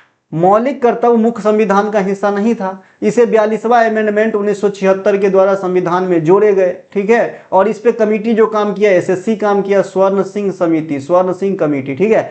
10 प्रकार के मौलिक कर्तव्य जोड़े गए। लेकिन आपसे पूछे कि भाई स्वर्ण सिंह समिति ने कितने प्रकार के मौलिक कर्तव्यों का प्रस्ताव दिया था, या फिर निर्णय दिया था, या फिर सिफारिश किया था, तो उस केस में आपको 8 आंसर करना है। आई होप आप समझे। जो कमेटी इस पे काम किया उन्होंने 8 प्रकार के मौलिक कर्तव्य रखे जाने की ही बात कही थी, लेकिन इंदिरा गांधी की सरकार उस समय 10 प्रकार के मौलिक कर्तव्य जो है संविधान में ऐड करवाते हैं। बाद में 11वां मौलिक कर्तव्य 2002 में 86वां संविधान संशोधन के थ्रू लाया गया, और जो शिक्षा से संबंधित है, जो 6 से 14 वर्ष तक के बच्चों को शिक्षा दिलाना पेरेंट्स या अभिभावक का कर्तव्य होगा, इस प्रकार से जो है लाया गया, और इसे आर्टिकल 51A के में यानी 11 में रखा गया। मौलिक कर्तव्य को भारतीय संविधान के भाग 4 के ए में रखा गया है, जो वर्तमान में 11 है, आर्टिकल 51A के थ्रू, ठीक है। हमने इसी सीरीज में 11 मौलिक कर्तव्य को अलग अलग देख लिया है, तो यहाँ पे बोलने की जरूरत नहीं है। 1996 में प्रथम महिला आरक्षण विधेयक संसद में पारित होता है। अगर आपसे पूछे कि प्रथम महिला आरक्षण विधेयक संसद में कब पारित हुआ, हालांकि पारित नहीं हो पाया, यहाँ पे पारित शब्द लिखा है क्या, नहीं, प्रस्तावित, सही शब्द लिखा है सर। पारित और प्रस्तावित में जो उतना ही फर्क है ना, जितना आपके एग्जाम पास होने और तैयारी करने में। आप मतलब तैयारी कर रहे हैं, मतलब आप एग्जाम पास करने की प्रस्ताव लाए, ठीक है मेरे भाई, और आप एग्जाम पास कर गए, मतलब आपका जो प्रस्ताव था वो पारित हो गए। तो ये दोनों बात को ध्यान रखना, प्रस्तावित और पारित में जो है अंतर है, डिफरेंस है ना। तो भैया 1996 में पहले जो है महिला आरक्षण विधेयक के लिए प्रस्ताव लाया गया, ये पारित नहीं हुआ। बाद में 3 बार और लाए गए जो पारित नहीं हुए किसी न किसी कारण वजह से। बाद में अंत में जो है आपका जो महिला आरक्षण वाला विधेयक है, ये 2023 में जो है लोकसभा और राज्यसभा विधानसभा में पारित किया गया। इस विधेयक का उद्देश्य प्रस्तावित कानून के तहत महिलाओं के लिए 33% की आरक्षण, चाहे तो केंद्र के संसद में हो या फिर किसी राज्य के विधानसभा में हो, तो रखा गया है। इसे 106वां संविधान संशोधन के तहत जो है ना मतलब अधिनियम बनाया गया, ठीक है। यह विधेयक लोकसभा, दिल्ली और विधानसभाओं की 1/3 सीट सुनिश्चित करेगा, 33% आधार 1/3 सब सुनिश्चित करेगा। एक बात यहाँ पे और क्लियर कर दूं, आपने बहुत बार चीजों को लिखा हुआ देखा होगा, जैसे यहीं पर देखिए नारी शक्ति बंधन अधिनियम।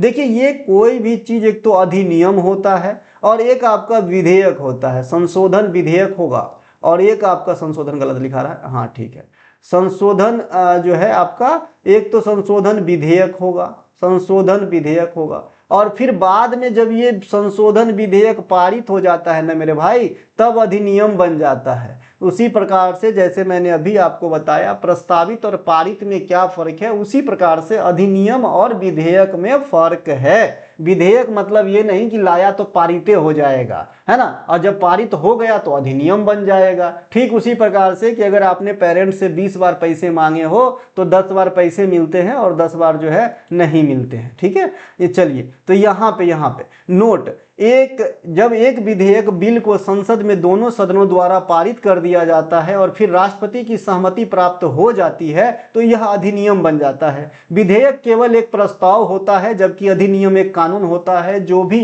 क्षेत्र पे लागू होती है, या तो ये पूरा इंडिया पे लागू होंगे या फिर किसी क्षेत्रीय विशेष की जो विधेयक होती है वो क्षेत्र में लागू होती है, अगर अधिनियम बन जाती है तब। 127वां संशोधन विधेयक जो है ये 2021 में आया था, है ना। इसमें जो है इस विधेयक में कहा गया था कि राज्यों को अन्य पिछड़ा वर्ग ओबीसी की अपनी सूची बनाने की आजादी दी गई है, छूट दी गई है। और इसे जो है अधिनियम बनाया गया 105वां संशोधन अधिनियम के तहत। अब इसमें कोई बच्चे को कंफ्यूज नहीं होना चाहिए कि सर आपने यहाँ पे 127वां लिखा और यहाँ पे 105वां लिखा। अभी मैंने कहा कि पेरेंट्स से 20 बार पैसा मांगो तो 10 बार पैसा और 10 बार जो है पिटाई देते हैं, ठीक है। उसी प्रकार से 127वां नंबर का तो है, लेकिन इस बीच में जो आप गैप देख रहे हैं उतना नहीं पारित हो पाया या लंबित है। समझ में आया कि नहीं आया? तो ये 127वां नंबर का संशोधन विधेयक था, लेकिन ये अधिनियम बना 105वें अमेंडमेंट के थ्रू, ठीक है। संविधान का 126वां संशोधन विधेयक जो है 2019 में आया था। ये SC/ST के 10 वर्षों के आरक्षण को इंक्रीज करने और एंग्लो इंडियन की जो नियुक्ति की प्रथा थी राज्य के विधानसभा में और केंद्र के लोकसभा में, उनको समाप्त करने के लिए 104वें संविधान संशोधन के द्वारा अधिनियम बना।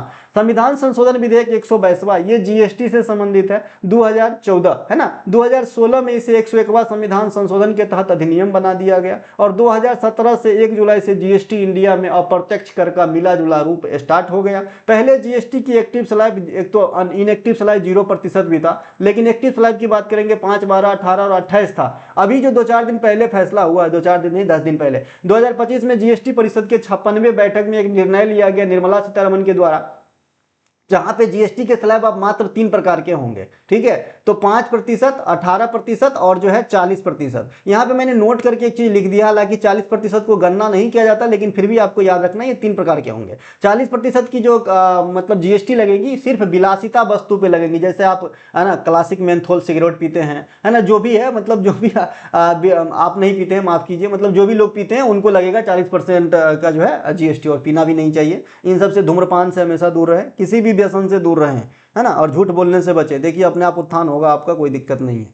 GST परिषद की बैठक की अध्यक्षता भारत के वित्त मंत्री करते हैं। इस परिषद में टोटल 33 सदस्य होते हैं, जो आपके 31 जो है यूटी और स्टेट से आते हैं, है ना, और आपका जो है 2 सदस्य जो है केंद्र सरकार से आते हैं, ठीक है। 56वीं वस्तु और सेवा कर GST परिषद की बैठक 2 सितंबर 3 सितंबर 25 को नई दिल्ली के सुषमा स्वराज भवन में हुआ है। वैसे एक नियम है कि GST परिषद की जो बैठक है ना, ये आपके विज्ञान भवन में होते हैं ज्यादातर, ठीक है। 61वां संविधान संशोधन जो है ये आपके वयस्क मताधिकार से संबंधित है, जिसमें मतदान की उम्र 21 वर्ष से घटाकर 18 वर्ष कर दिया गया था। अगर आपसे पूछे कि वयस्क मताधिकार की उपबंध संविधान के किस आर्टिकल में है, तो 326 में है। अब आप लोगों से एक क्वेश्चन पूछता हूं, अगर अच्छा लगे तो लाइक जो है कर देना, सब्सक्राइब भी कर देना, अपने दोस्तों को भी शेयर कर देना, क्योंकि सिर्फ काम की बात होती है, सिर्फ वही बात जो आपके एग्जाम में आएंगे, ठीक है। इतना अगर हो गया हो तो आप लोग बताना कि आपको ये क्लास कैसा लगता है, हमें फॉन्ट को कम ज़्यादा छोटा बड़ा करने की ज़रूरत है क्या, है ना, या फिर कोई और मैं मॉडिफाई कर सकता हूँ, क्योंकि ये जो है पेन टैब पे पढ़ाने का अनुभव थोड़ा कम है, तो इसमें कुछ गलतियाँ हो सकती है। मैं धीरे धीरे सीख रहा हूँ, रेक्टिफाई करने की कोशिश कर रहा हूँ। हम मिलेंगे अगले वीडियो में, तब तक के लिए जय हिंद। हमारा कोई सा भी कंटेंट चाहिए, डिस्क्रिप्शन में दिए गए लिंक का प्रयोग करते हुए आप व्हाट्सअप मैसेज के थ्रू कंटेंट को बाय करके अपने जर्नी को अंजाम तक पहुँचा सकते हैं। जय हिंद, जय भारत।